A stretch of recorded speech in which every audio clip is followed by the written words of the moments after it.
It's a wise idea to keep things out of the hands of people that you don't necessarily want to have access to them. So what did Wyze do? They came up with a safe. Hello, I'm Wanderer001, and let's get into the review of the Wyze Safe, or the Wyze Gun Safe. Depending on where you're seeing this is how people will have this listed. You are looking at something that is far from what Wyze is well known for, which is very cheap security cameras and sensors.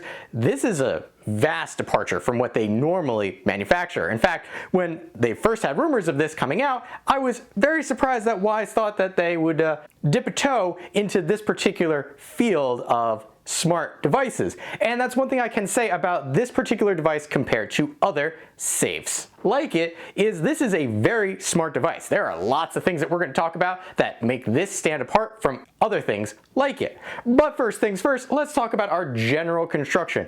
The safe itself is made of 12 gauge steel all around, and it is very substantial, matte black finish. Problem with that, you can see it is picking up fingerprints, but if this is going to live in a drawer or mounted somewhere else, you're not really going to care about the fingerprints so long as you can get into it rather quickly. The dimensions of the exterior are 12.4 inches long with a height of 10.24 and a depth, so meaning how much you have on the side there, of 3.27. And this thing is a behemoth at 12.79 pounds. As a point of reference, for those of you who are probably more familiar with keeping things safe, you might have something like this, which you can see easily is transportable, and I can one-hand this. I cannot one-hand this. It does make this easier to move. This, on the other hand, not so much. If we come and look at the front, you're gonna see there's nothing there. On the side, nothing there. On the back, nothing there. And on the other side, nothing there. That's because this has all of the important bits inside. So your screws that mount the lid together, those are all inside. The locking mechanism is in here. What that means is this is California DOJ firearm safety device certified, if you actually care about that. But part of that is because all of that stuff is on the inside. Now, if we take and flip over the safe, show you the underside of it, you're gonna see 4 rubber feet that help this sit off the ground, but also these 2 holes here. These holes are so that you can mount this to a table, and because of that, it actually comes with these 2 mounting screws that you can put through the inside of this and mount this in place to a table. Now, there's another reason why you might want to consider mounting this as well, but we'll get into that a little later. We're gonna flip this over again and bring you back to the front or top. There are several different ways that you can access the Wyze Safe. The first being the number pad here on the right. There is a fingerprint scanner right here, and obstructed from view is actually right here. This is a key which you can use to access this. But right there, there also is a USB-C type connector, meaning if for whatever reason your batteries in this die, you have a way to get in if you don't have the key, because this isn't gonna work and this isn't gonna work if there's no power to this device. Now, there is another way that you can access the Wyze Safe, and that is through the Wyze application. But because of that, that means there's a setup process for your secure safe here. So let's take a look at what the setup process for the Wyze Safe was like. This will be the setup process for the Wyze Safe. As with any Wyze product, because there is some stuff that you can do through the application, your first step is actually going to be to take out the app, open up Wyze, and if you do not yet have a Wyze account, you're going to want to create a Wyze account. If you already have a Wyze account, simply open your Wyze account, and in the upper corner, select the plus sign, and then add device. What you're going to do is you're going to try and find where the Wyze Safe fits in. Here we go. Wyze Safe is located right there, and we select next. What we have to do is open the safe, find the pairing button, press and hold the pairing button for about 3 seconds until the safe beeps. Once you release the button, the keypad will light up. I have a feeling that what you're actually supposed to do first is, well, one, you need to get the keys because, well, over here, until you put batteries or anything in this is the only way that you can access the safe. So the safe is open right there, but if you locate the pairing button, which is right here, right there, pressing and holding that, it's not gonna do anything because there is no batteries in this as of yet. And that's me pressing and holding and nothing is happening. Wyze is nice enough to supply you with some batteries, which go right here. don't try and pry this off. There actually is a button on the inside. Simply press and it will eject the tray for your batteries. Noting which way your battery tray came out, simply reinstall your battery tray. You will see that it beeps and flashed green right there. So if we open up our application again, we're still waiting for that pairing button. So now if we come through, it indicated that it was pairing and is now flashing. It has not beeped yet, but we're gonna hit next because it did say pairing. And right here it says it's connecting to the safe and it might take a little bit. And we see the green buttons are still flashing. Pairing successful. And there you go, pairing successful. You have to give your device a name. They give you a couple of predetermined ones. We're just gonna call this emergency safe and select next. You need to create a code. This is the 4 to 8-digit code that will open the safe up. And we're just gonna do that off camera and wait. And it says to remember your code after you type it in. And then we're gonna select next. Then there is a lovely fingerprint scanning thing that you have to, pretty much it's consenting to. They're going to use your fingerprint, but it's gonna be saved on the device, which in some cases is good. We're gonna consent because, well, place your finger on the sensor to scan. And now it wants me to place my finger on the sensor. So here we go. Scan your finger again. Scan your finger, scan your finger, scan your finger again, scan your finger again, scan your finger again, scan your finger again. Scan successful.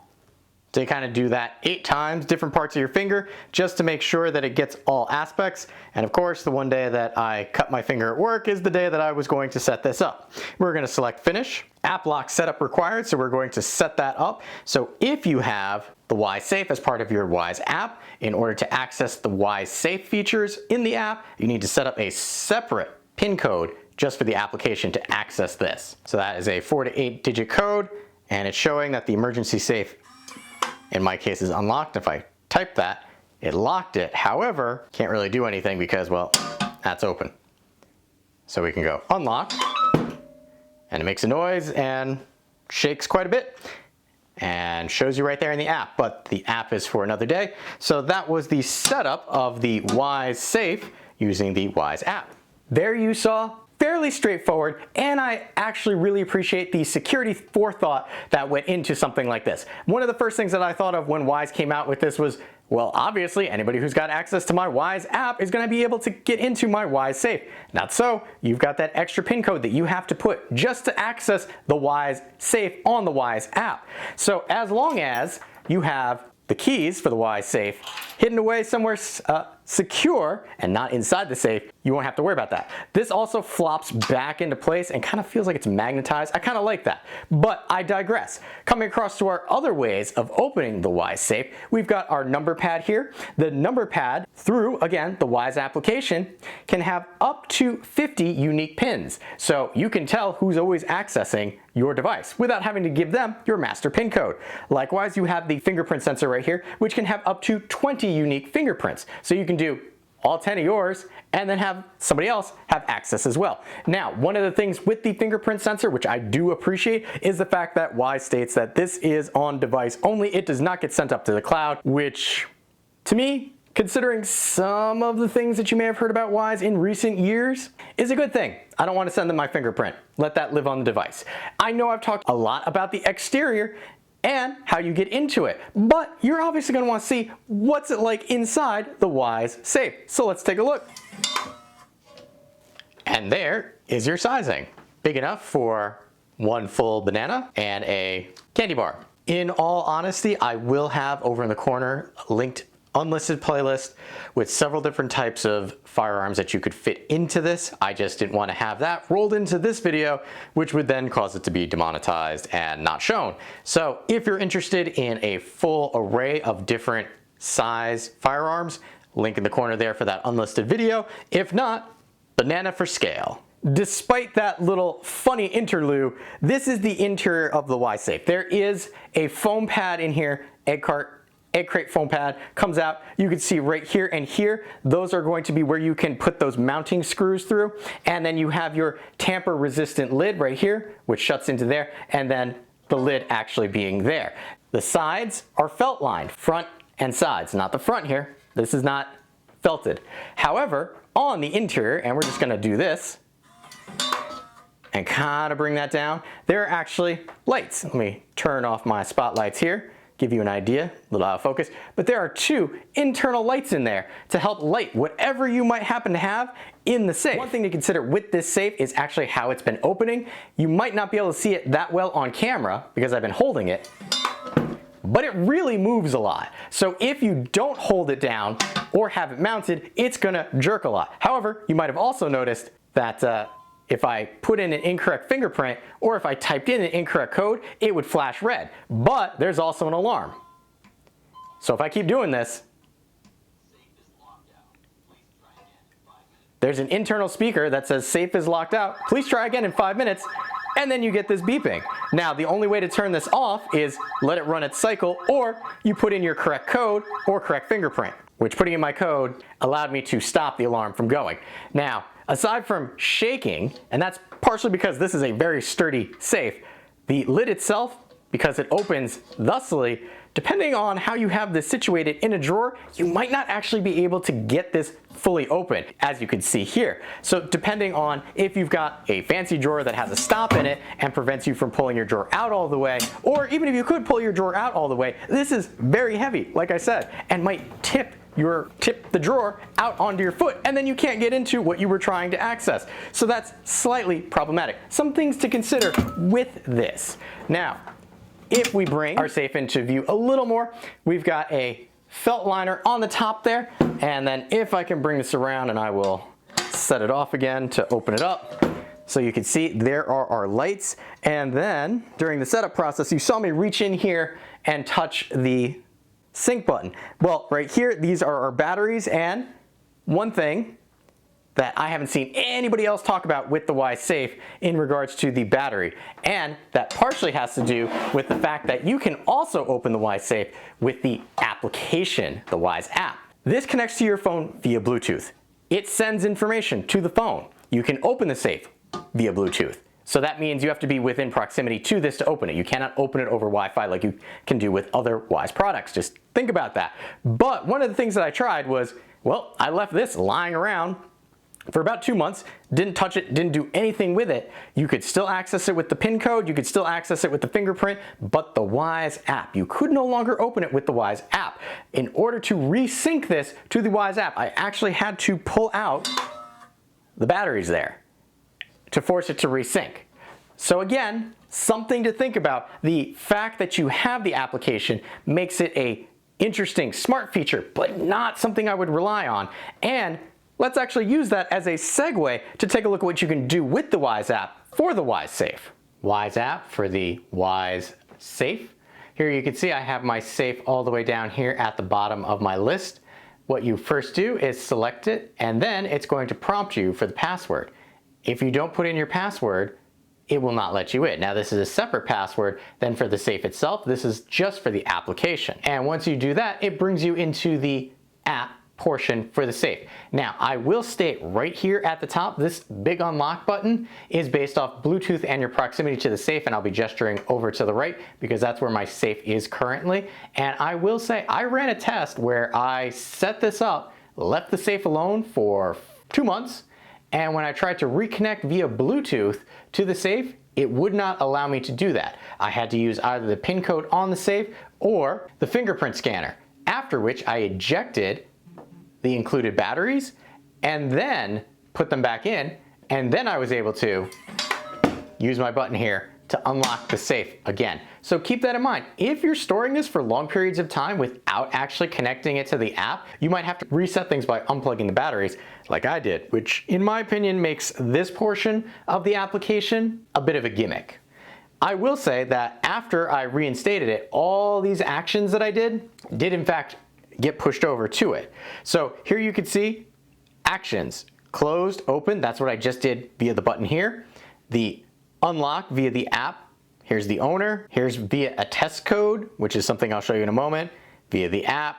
Multi-failed attempts, what that will do is that'll set off the alarm and send a notification to your phone letting you know that somebody has tried to attempt to access the safe multiple times. I like the fact that they give you this kind of feed, and here, if I come over, right there, I unlocked it, and we'll give it a moment to push that information over to the application itself. There you go, unlocked via code and open. And unless I close the lid, I will not get a closed notification, which again is good, so you'll know if you left this open. Now, this is all we can do on the main page. This is kind of how we control things. In the upper right hand corner here, this is the sprocket icon. This is our settings. So right here, we have our name at the top. You have a couple default, you got other things, or you can pick your own as to what you'd like it to be. You have your share right here, and this again is for manage of the emergency safe. So I can share, just like you can share one of their cameras and the ability to manipulate the settings for those, but the person will need a Wyze account and then you can share with them. Here we have our fingerprints, and right now I only have one fingerprint, but if I wanted to, I can add a bunch more. And then right here, if we hit the question mark, it lets you know if you have any apprehension about having your fingerprint scanned by the Wyze Safe. Fingerprints are stored securely on the safe only. Only the owner of the gun safe can scan a new fingerprint, and then fingerprint access does not require the Wyze app. So what that means is you first have to log in as the owner of the safe before you can scan new fingerprints in, but after that they are stored securely on the device itself and will no longer need the application, which is good again if the app doesn't talk via Bluetooth like the problem I had. Here we have access codes. Perhaps you'd rather have a push pin number that a person can use to access the safe. Well, here is how you can add more people or reset somebody's code. Now this is reset my code, but if I select test, I can reset my test account. And I will say it is nice because it will also tell you who logged in. So if you have multiple people with access numbers to the safe, it will let you know right there. So if I do a guest name, so we'll go test 3, which will spell horribly wrong, and I'll select next. One of the things that the Wyze Safe does is if I try and do the password of 1234 and then select next, it tells me not to use repeating numbers or numbers in a sequence. So what we'll do is I'll do 1423 and select next. And what that's doing is it's going to say, okay, this is the password for our TES3 person. And if I come back quickly to our main thing,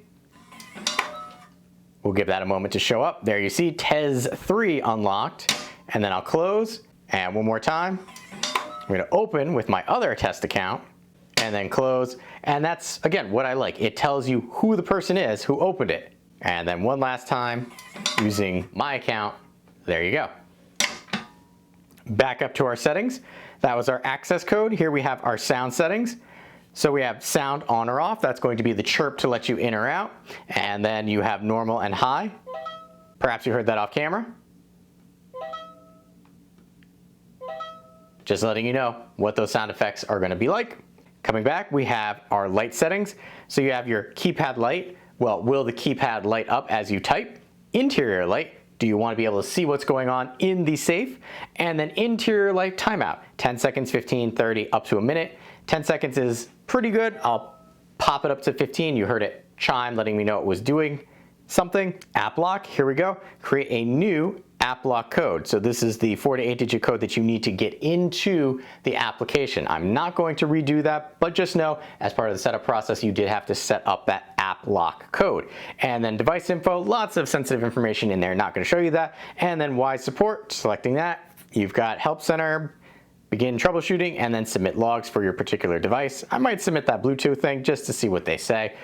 But really, it is a very simple and straightforward app for the safe itself. Again, when it works, I really hope that that's not something that is going to be normal. You'll notice that there is no place in here to update firmware for the safe itself. So that is something else to consider, that if there are problems, will Wyze actually be upgrading them? Again, this particular item from Wyze is well outside their area of normalcy. But just know, if you don't see how to update your firmware for it there, you can always come over to your accounts information right here, and then select firmware update, and then see if anything needs updating. In my case, I have one, but it's not the safe. So that has been a look at the application for the Wyze Safe. So as you saw, there's a lot you can do, but some of the cool things, like the history, will not just automatically be sent to your phone. You have to connect the phone to the Wyze Safe before the history shows up. That includes who's typed in their code, who's used a fingerprint, how many times somebody might have locked themselves out. You got somebody in here who's trying to get in who shouldn't be. You're not going to know until you sync your phone up with the Wyze Safe here. And that's a small thing to consider, but because this is a smart device, those are some of the features that you're probably looking at this particular safe over others for. One other thing I want to mention about the Wyze Safe, because if you look at some of the marketing for this, there's jewelry, there's passports, there's your key fob.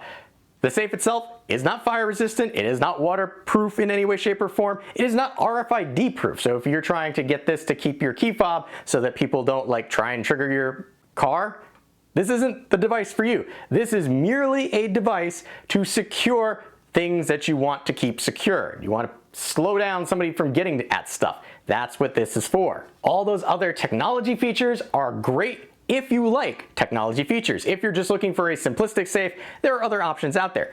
But if you're looking for a smart safe that has lots of features, lots of ways that you can access it, the Wyze Safe could be what you're looking for. The one thing with it compared to other Wyze products is the price. This is one of the most expensive Wyze products to date. And partially that's because of all the engineering that has to go into this to make sure that it is safe and reliable and you can access it when you want to in a quick and simple fashion. Compared to other safes, it's also a little expensive, but that's partially because it is a smart safe. It is not just a regular safe. So if you're looking for a wiser way of keeping things that you need to keep safe and out of the reach of hands that shouldn't be accessing them, the Wyze Safe could be what you're looking for. With that being said, I have been Wanderer001. If you have any questions or comments, please feel free to leave them in the area below. And as always, thanks for watching. If you found this video helpful, consider giving it a like, as that will help other people find the video as well. If you like what I'm doing here, you can always help fuel the next review by buying me a coffee, link in the description below. Last but not least, if you want to be notified when I upload a new video, you know what to do.